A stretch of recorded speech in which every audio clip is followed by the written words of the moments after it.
आपको शायद ये जानकर हैरानी होगी कि दुनिया के सबसे ज्यादा जाने माने चित्रकार अपने कामों के बीच में राज छुपाना पसंद करते थे। इनमें से कई राजों का खुलासा तो लगभग 100 साल तक नहीं हो पाया और काफी सारे राज तो अभी भी राज ही हैं। तो जरा आप दिल थाम कर बैठ जाइए, क्योंकि हम कुछ सबसे बड़े राजों का खुलासा करने जा रहे हैं।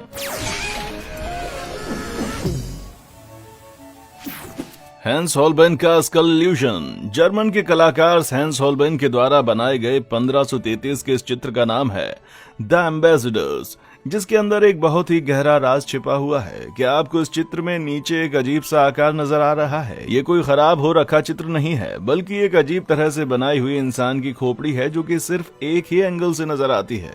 अगर कोई इस चित्र को साइड से देखे तो उसको ये खोपड़ी बहुत ही साफ साफ नजर आएगी। हॉलबेन के लिए ये बनाना कोई आसान बात नहीं रही होगी। इसे बनाने के लिए या तो उसको किसी ग्रिड का इस्तेमाल करके बिल्कुल सही माप लेकर इसको बनाना पड़ा होगा, या फिर इसकी परछाई की मदद से बड़ी मेहनत के बाद इसको बनाना पड़ा होगा। लेकिन इतने सुंदर चित्र में खोपड़ी बनाने का मतलब क्या था? इसका जवाब जीन डे डेंटिविले एक फ्रेंच एम्बेसडर हैं, जो कि मेमेंटो मोरी के मोटो को मानते थे, जिसका मतलब था कि याद रखिए, मौत हम सब की होनी है। इस चित्र को इस तरह से बनाया गया था कि अगर इसको दरवाजे के साथ वाली दीवार पर टांगा जाए तो उस कमरे में घुस रहा कोई भी इंसान इस खोपड़ी को देखकर डर जाएगा, और ये उन सबको इस चीज की याद दिलाएगा कि जिंदगी कितनी छोटी है और मौत दूर नहीं है। क्या जबरदस्त तरीका है भाई। पिकासो की छुपी हुई औरत। आज के सबसे ज्यादा मशहूर चित्रकार पाब्लो पिकासो 1904 में बहुत ज्यादा पैसों की तंगी से गुजर रहे थे। उनके पास इतने भी पैसे नहीं थे कि वो अपने हर चित्र के लिए एक नया कैनवस ला सकें, इसलिए वो पैसे कमाने के लिए पुराने कैनवस का ही इस्तेमाल किया करते थे। और सबसे ज्यादा हैरानी की बात तो यह है कि उनके सबसे ज्यादा मशहूर चित्र भी कुछ इसी तरह से बनाए गए हैं। जैसे कि ये चित्र द ओल्ड गिटारिस्ट को देख लीजिए। इसको ध्यान से देखने पर आपको इस गिटारिस्ट की गर्दन के पीछे एक औरत की शक्ल दिख रही होगी, लेकिन 1998 में इस्तेमाल किए गए इंफ्रारेड कैमरा की मदद से हमें ये पता चला कि ये एक शक्ल से भी बहुत ज्यादा बड़ी चीज है। देखिए, इंफ्रारेड लाइट कुछ इस प्रकार की होती है कि हल्के रंग इसको रिफ्लेक्ट कर देते हैं, लेकिन उनके नीचे मौजूद कार्बन की चीजें इस लाइट को एब्जॉर्ब कर लेती हैं। इसका मतलब है कि अगर हम इंफ्रारेड कैमरास का इस्तेमाल करें तो हमें चित्र के नीचे पहले बनाई गई चीजें बहुत ज्यादा आसानी से दिखेंगी।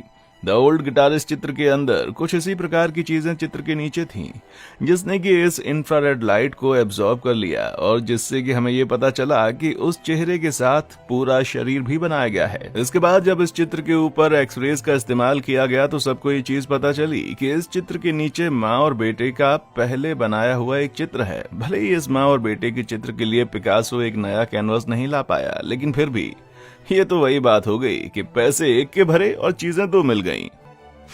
शीशा। ये जैन वैन एयक के द्वारा बनाया गया 15th सेंचुरी का एक चित्र है। एक इटालियन मर्चेंट जिसका नाम जियोवानी आर्नोल्फिनी था और उसकी पत्नी को दर्शाता है। लोग काफी बार इस चित्र की बारीकियों में खो जाते हैं, लेकिन वैन एयक ने इस चित्र में कुछ ऐसी चीजें भी बनाई हैं जो कि सिर्फ तेज नजरों वाले ही देख सकते हैं। इन दो लोगों के पीछे जो शीशा बनाया हुआ है उसके अंदर सब चीजें इतनी बारीकी से बनाई गई हैं कि मानो वो असली हो। और सबसे हैरानी की बात तो यह है कि इस शीशे के अंदर वैन एयक ने अपना खुद का चित्र भी बनाया है। माना जाता है कि ये नीले रंग की चीज जो दिखाई दे रही है वो असल में वैन ये खुद ही है, और क्योंकि ये चित्र सिर्फ 2.5 फीट लंबा है, इसलिए अपनी खुद की इतनी बारीकी से तस्वीर बनाना कोई आसान बात नहीं है। और सबसे बड़ी बात तो यह है कि इस शीशे के ऊपर जो लिखा हुआ है असल में उसका मतलब है यहाँ पर जैन वैन एयक आया था 1434। हाँ जी, ये चित्र कुछ 600 साल पुराना है। कैरावेगियो का गहरा राज। कई सारे चित्रकारों ने बाइबल के सीन जिसमें कि डेविड गोलियत को मारता है उसका चित्र बनाने की कोशिश की है, लेकिन मिशेलैंगेलो मेरेसिडा कारगेगियो के बनाए 17th सेंचुरी के चित्र में ऐसा क्या अलग है? असल में ये उन सभी चित्रों से बहुत ज्यादा अलग है। इस अजीब से चित्र में हमें ये नजर आ रहा है कि किस तरह डेविड ने गोलियत को पकड़ के रखा है, पर जिन लोगों ने कैरावेगियो की शक्ल देखी हुई है उनको तो ये चीज देखते ही पता चल गई होगी कि इस चित्र का सबसे बड़ा राज है कि इस चित्र में गोलियत की जगह कैरावेगियो का सर है। पर लेकिन कैरावेगियो अपने आप को इस तरह से क्यों दिखाना चाहेगा? एक बहुत ज्यादा माना हुआ किस्सा यह है कि कैरावेगियो एक बहुत ही ज्यादा बुरा इंसान था। अक्सर उसके लड़ाई झगड़ों के किस्से सुनाए जाते थे। वो हमेशा गुस्से से भरा रहता था और काफी बार अहिंसा का इस्तेमाल भी करता था। लेकिन उसके हाथों सबसे बड़ा जुर्म तब हुआ जब रोम में 1606 में उसने एक लड़ाई के चलते एक इंसान को अपनी तलवार से मार दिया। वहां के पुलिस वाले ने उसको मौत की सजा सुनाई, लेकिन वो वहां से भागकर अपने घर आ गया और जिंदा बच गया। इस चित्र में दिखाई गई तलवार के ऊपर अगर ध्यान से देखा जाए तो दिखता है कि इस पर HASOS लिखा हुआ है। कई लोगों का मानना है कि असल में इन शब्दों का मतलब लैटिन में होता है ह्यूमिलिएट्स ऑसिडेट स्पर्बियम, जिसका मतलब है बेइज्जती इंसान को तोड़ देती है। इससे और उसका अपने चित्र को इस तरह बनाने से एक चीज तो साफ साफ सामने आती है कि वो अपनी गलतियों को मान रहा था, लेकिन अपनी गलतियों को मानने के बावजूद उसको आज भी कोई अच्छा इंसान नहीं कहेगा। ब्रुगेल कहां पर है? पहली नजर में देखने पर पीटर ब्रुगेल की बनाई हुई ये तस्वीर, जिसका नाम नीदरलैंडिश प्रोवर्ब्स है, एक लगभग 450 साल पुरानी वेयर्स वैली तस्वीर का बनाया हुआ नया वर्जन ही लगता है। लेकिन असल में इस एक ही तस्वीर के अंदर 112 प्रोवर्ब्स हैं, जिसके अंदर ही अलग अलग तरह के मुहावरे भी हैं, जो कि उस टाइम पर काफी मशहूर थे। क्योंकि ब्रुगेल ने इस चित्र को 1559 में खत्म किया था, तो ये कोई बड़ी बात नहीं है कि इसमें कुछ ऐसे मुहावरे भी बनाए गए हों जो कि आजकल के लोगों को ना पता हो, जैसे कि 2 fools under one hood, जो कि चित्र के बिल्कुल बीच में दिखाई दे रही है, जिसका मतलब है कि एक पागल इंसान का साथ दूसरा पागल ही दे सकता है। इसी तरह एक और मुहावरा भी दिखाया गया है, जिसके अंदर एक इंसान 2 भालुओं को देख रहा है, और ये मुहावरा है टू सी बियर्स डांसिंग, जिसका मतलब था बहुत तेज भूख लगना। अगर आप ध्यान से देखेंगे तो आपको नदी के बीच में एक इंसान तैरता हुआ नजर आएगा, और ये भी एक मुहावरा ही है, to swim against the tide, जिसका अर्थ है कि बहुत ज्यादा हिम्मत से अपने विचार लोगों के सामने रखना। इस चित्र की खूबसूरती ही इसकी बारीकी में है, जिसके अंदर ढेरों राज छिपे हुए हैं। तो अगर आप कभी भी इस चित्र को देखना चाहें तो इसको जरूर अपने घर के सबसे बड़े टीवी पर बैठकर देखिएगा, ताकि आप जगह जगह पर जूम करके अलग अलग चीजें देख पाएं। एक सफेद अरमाइन। ज्यादातर हर मशहूर चित्र पहली बारी में नहीं बनाया गया होता। जैसे सबसे मशहूर इटालियन चित्रकार लियोनार्डो दा विंची के द्वारा बनाया गया चित्र लेडी विद एन अरमाइन ही ले लीजिए। 2013 में वैज्ञानिकों ने लेयर एम्प्लीफिकेशन की तकनीक का इस्तेमाल करके दा विंची के बनाए गए इस चित्र को अलग अलग भागों में देखा। इस तकनीक में होता कुछ यूं है कि चित्र के ऊपर अलग अलग वेवलेंथ की लाइट डाली जाती है, और जैसे जैसे अलग अलग चित्र के भाग इस लाइट को एब्जॉर्ब करते हैं, उससे हम फाइनल बनाए हुए चित्र के पहली वाली चीजें भी देख सकते हैं। जिससे कि हमें ये पता चला कि सबसे पहले उन्होंने सिर्फ एक औरत का पोर्ट्रेट बनाया था, उसके बाद दूसरी बारी में दा विंची ने एक छोटा सा ग्रे रंग का एरमाइन बनाया था, और आखिर में इस चित्र को कंप्लीट करने के लिए, जिसको कि बहुत ज्यादा लोग अच्छा मानते हैं, उन्होंने एक ज्यादा बड़ा और ज्यादा सफेद एरमाइन बनाया। असलियत में ये चित्र डक ऑफ मिलान द्वारा बनाया गया था, और चित्र में बनाई हुई औरत और कोई नहीं बल्कि उनकी सबसे पसंदीदा रानी थी, जिनका नाम था सिसिलिया गैलरानी। उस राजा का नाम द व्हाइट अरमाइन भी था, इसीलिए उसने दा विंची को भी चित्र को दोबारा से बनाने के लिए बोला था। अपने आप को उस चित्र में एक जानवर की तरह दिखाना उसके लिए बहुत बड़ी बात थी। ये तो बिल्कुल वैसा ही हो गया जैसा आजकल के बच्चे फेसबुक पर रिलेशनशिप अपडेट डालते हैं।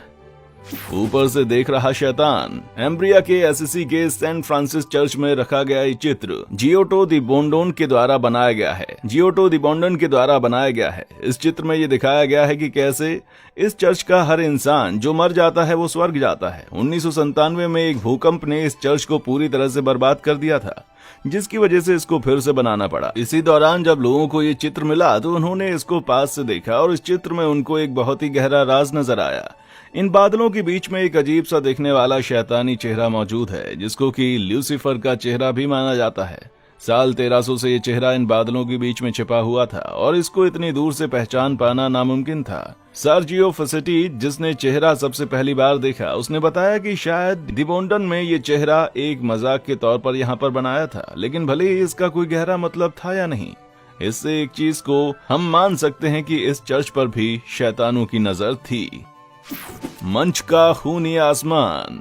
एडवर्ड मंच का सबसे मशहूर 1893 का चित्र द स्क्रीम दिखाता है कि कैसे एक इंसान बहुत बुरे हाल में है। कई लोगों का मानना है कि इसके अंदर ये जो लाल आसमान दिखाया गया है वो असल में उस इंसान की घबराई हुई परिस्थिति जताता है। हालांकि एक डेयरी एंट्री में मंच ने बताया है कि उसके दिमाग में ये लाल आसमान तब आया जब वो अपने दो दोस्तों के साथ सैर पर गया हुआ था। उसने बताया कि जब वो उनके साथ सैर कर रहा था तो एकदम से आसमान बिल्कुल खून जैसा लाल हो गया, जिससे कि उसको एकदम से बहुत ज्यादा एंग्जाइटी हो गई, जो कि थोड़े समय बाद जाकर ठीक हुई। कई लोगों ने बोला है कि यह आसमान असल में मंच के मन के बारे में बताता है कि कैसे वो बिल्कुल डरा हुआ है।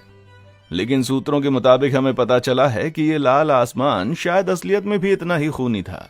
देखिए 1883 में कराकाटुआ ज्वालामुखी बहुत गंदे तरीके से फट गया था। इस ज्वालामुखी के फटने की वजह से आसमान में धुआं ही धुआं हो गया था, जिसकी वजह से अगले दिन सभी अखबारों में लाल आसमान नजर आ रहा था। या हो सकता है कि मंच ने कुछ 10 साल बाद इस चित्र में एक इंसान को ज्वालामुखी से डरते हुए दिखाने की कोशिश की है। अब भले ये चित्र एक ज्वालामुखी की वजह से बनाया गया हो या फिर किसी इंसान की एंग्जाइटी की वजह से बनाया गया हो, ये एक बहुत ही ज्यादा डरावना चित्र है। दो चेहरों वाला मछुआ। 1880 में देवेंद्र कोस्टा एक दवाई बनाने वाले का काम करता था, लेकिन उसके मुताबिक एक दिन अचानक से उसको भगवान का संदेश मिला कि उसे अपनी नौकरी छोड़कर एक चित्रकार बन जाना चाहिए। 22 साल के बाद उसने एक चित्र बनाया जो कि दूर से देखने पर भले ही अजीब और विचित्र था, लेकिन बाकी चीजों की तरह ही आम था। लेकिन इस चित्र के बिल्कुल बीच में शीशा रखने पर हमें दो बिल्कुल ही अलग चित्र नजर आए। एक तरफ ये मिरर इमेज एक शांत स्वभाव का इंसान दिखाती है जो कि शांति से अपनी नाव पर बैठकर प्रार्थना कर रहा है, लेकिन दूसरी तरफ इसी इंसान का एक शैतानी रूप देखने को मिलता है।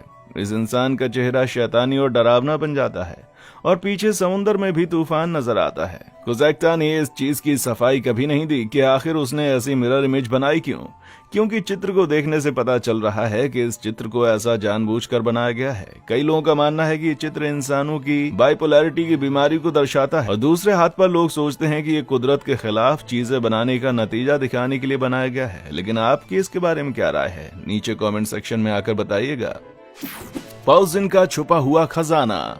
पहली नजर में निकोलस पॉज़िन का ये चित्र, जिसका नाम है आर्केडियन शेफर्ड्स, 17 दशक का कोई आम चित्र लगता है, लेकिन बहुत ज्यादा जांच पड़ताल करने के बाद लोगों का ये मानना है कि शायद इस चित्र के अंदर किसी छिपे हुए खजाने के बारे में संकेत दिए हुए हैं। लैटिन भाषा के शब्द एट इन आर्केडिया ईगो इस कवर पर लिखे हुए साफ नजर आते हैं, जिसका मतलब है कि मैं आर्केडिया में जा रहा हूँ। हालांकि इससे हमें कुछ ज्यादा नहीं पता चल सका, लेकिन इस वाक्य से मिलता जुलता एक और वाक्य भी है, टेगो आर्काना डे, जिसका मतलब है मैंने भगवान के सबसे गहरे राज छुपा कर रखे हैं। लोगों की माने तो ये राज खजानों के ढेर से लेकर भगवान जी के परिवार वालों तक कुछ भी हो सकते हैं। कईयों ने तो इस चीज का पता भी लगा लिया है कि इस चित्र में जिस तरह से जगह को बनाया गया है, वैसी ही एक हूबहू मिलती हुई जगह फ्रांस के साउथ में भी है, जिसका नाम है रेनिस ले चाटेउ।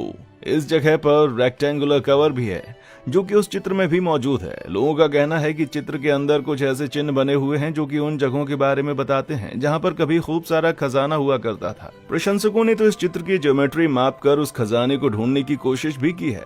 आपको भी ये जेम्स बॉन्ड वाली फीलिंग्स दे रहा होगा, है ना? हालांकि अभी तक ऐसा कोई खजाना ढूंढ नहीं सका है, लेकिन फिर भी कई लोग पागलों की तरह आज भी इस खजाने की तलाश में घूम रहे हैं। Secret super. Leonardo da Vinci का 15 दशक का सबसे मशहूर चित्र, जिसके बारे में पूरी दुनिया जानती है, कुछ ऐसे राजों से भरा हुआ है जिसके बारे में शायद कोई भी नहीं जानता। एक वेटिकन रिसर्चर सबरीना गैलेट्सिया के हिसाब से इस चित्र में एक ऐसा राज है जो एक्लिप्स का कोड है, और उसने अपनी जिंदगी के काफी साल इसी चीज को खोजने में निकाल दिए। उसी चीज के बारे में पता लगाने के लिए इसने एस्ट्रोलॉजी, न्यूमरोलॉजी, मिररिंग और ज्योमेट्री का इस्तेमाल करके कैलेंडर बनाने की कोशिश की। अपने सारे एक्सपेरिमेंट्स के बाद उसने बताया कि इस पेंटिंग के बिल्कुल बीच में दा विंची ने ये बोला हुआ है कि दुनिया का अंत 4006 में होगा।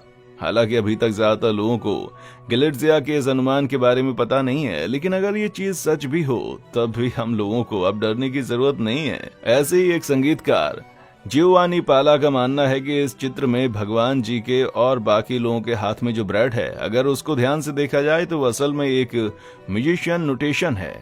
लेकिन हैरानी की बात यह है कि नोटेशंस बिल्कुल सही है, लेकिन सिर्फ तब जब इसको उल्टा पढ़ा जाए, और असल में दा विंची भी कुछ इसी तरह लिखा करते थे। इससे भी बड़ी बात यह है कि दा विंची भी एक मशहूर संगीतकार थे और उन्होंने अपने संगीतों में इसी तरह के नोटेशंस लिखे थे।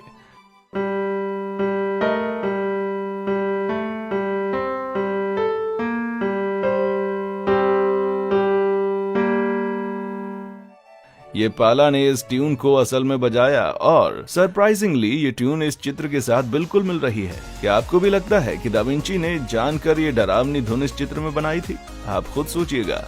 इनमें से कौन से चित्र ने आपको सबसे ज्यादा चौंकाया? मुझे नीचे कमेंट करके जरूर बताइएगा।